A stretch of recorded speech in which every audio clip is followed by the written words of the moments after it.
working or not opening in Microsoft Edge. Hello everyone, this is Sabrina here to help you today. So without any further ado, let's get right into the video.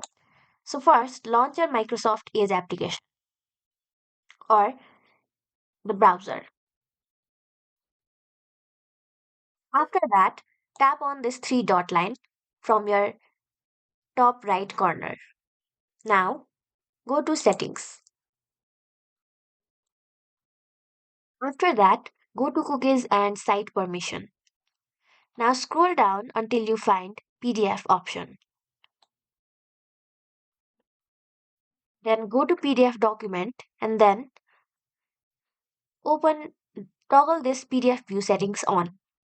Also, if you want to automatically download PDF files to your device, toggle this on as well and your problem will be fixed. So that's how you do it. Thank you for watching this video. Make sure to like, share and subscribe to our YouTube channel. If you got any questions, comment them down and I'll catch you in the next one.